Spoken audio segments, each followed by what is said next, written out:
Epione pain management and regenerative centre. ఇక మీ నొప్పులు శాశ్వతం కావు.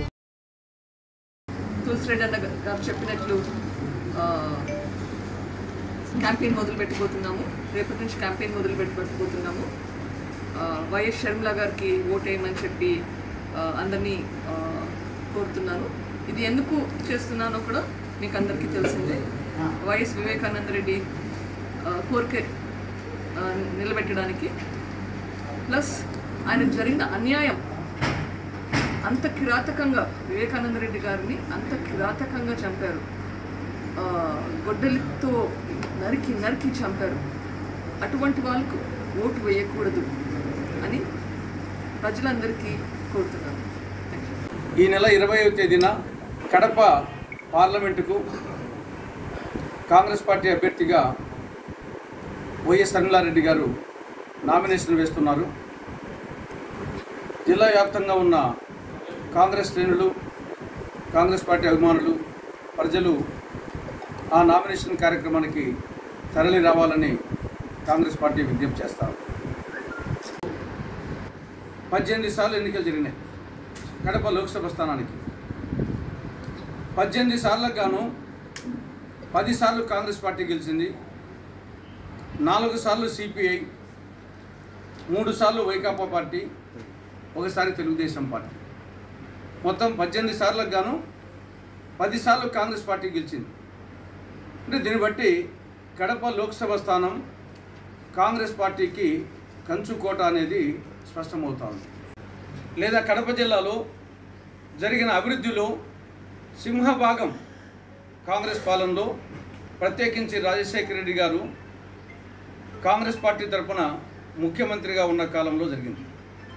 ప్రతిష్టాత్మకమైనటువంటి Yogi Vemana university, RIMS hospital, ఇంకా మిగతా అనేకం ఉన్నాయి.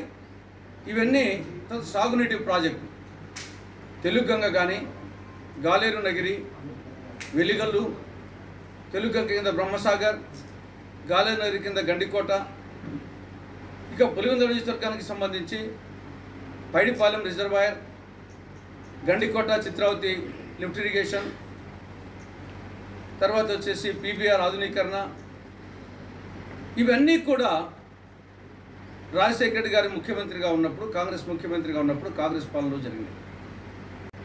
ఇడుపలపాయలో ట్రిపుల్ ఐటీ, అంతర్జాతీయ పశు పరిశోధనా కేంద్రం, తర్వాత వచ్చేసి శిల్పారామం, రింగ్ రోడ్లు, భూగర్భ డ్రైనేజ్, పులివెందుల నియోజకవర్గంలో ప్రతి గ్రామంలో సిమెంట్ రోడ్లు, పులివెందుల, వేంపల్లి, కడప 4 లైన్ రోడ్డు, ఇవన్నీ కూడా కాంగ్రెస్ పాలనలో రాజశేఖర రెడ్డి గారు ముఖ్యమంత్రిగా ఉన్నప్పుడు జరిగింది. రాహుల్ గాంధీ గారిని ప్రధాని చేయడం అనేది రాజశేఖర రెడ్డి గారి ఆయన ఆశయం. కావాలంటే మెజారిటీ లోక్సభ సీట్లు రావాలి. ఆ మెజారిటీ లోక్సభ సీట్లలో ఆంధ్రప్రదేశ్ నుండి మెజారిటీ సీట్లు రావాలి. ఆ మెజారిటీ సీట్లలో కడప లోక్సభ స్థానం ఉండాలి. ఆ కడప లోక్సభ స్థానం నుండి వైఎస్ షర్మిలారెడ్డి గారి గొంతు రేపు పార్లమెంట్లో వినిపించాలి.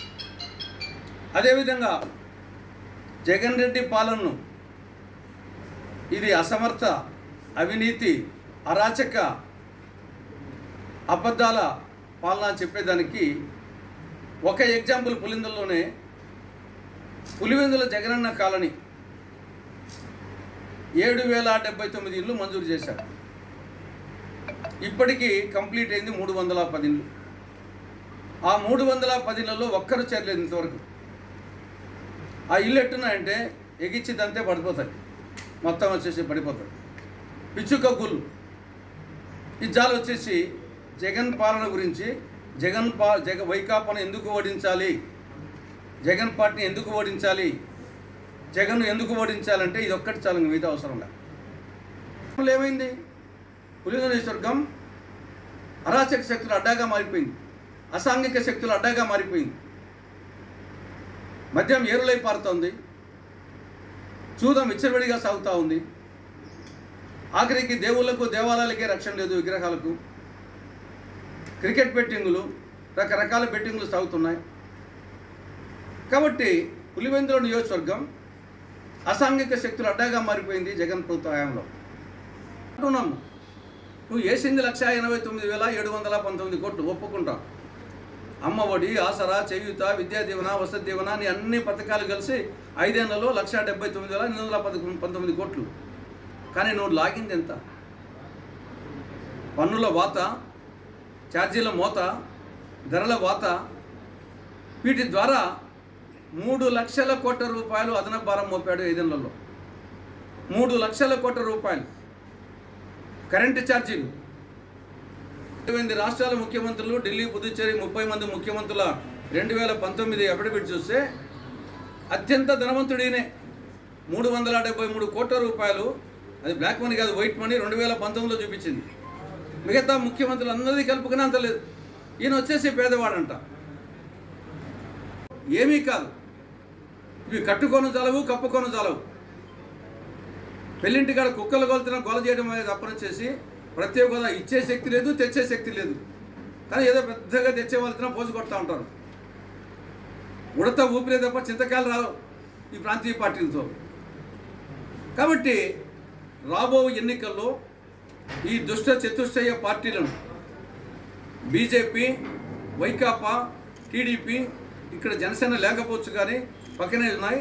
ఈ దుష్ట చతుష్టయ పార్టీలను ఓడించి అటు కేంద్రంలో, రాష్ట్రంలో కాంగ్రెస్ పార్టీ అధికారంలోకి రావడమే, మళ్ళీ ఇందిరమ్మ రాజ్యం, రాజన్న రాజ్యం తేవడమే లక్ష్యంగా ఈ ఎన్నికల్లో కాంగ్రెస్ శ్రేణులు, ఇండియా కూటమిలోని భాగస్వామ్య పక్షాలు, అటు సిపిఐ, సిపిఎం, మిగతా పార్టీలతో కలిసి కార్యాచరణ ప్రణాళిక రూపొందిస్తూ ఉంది.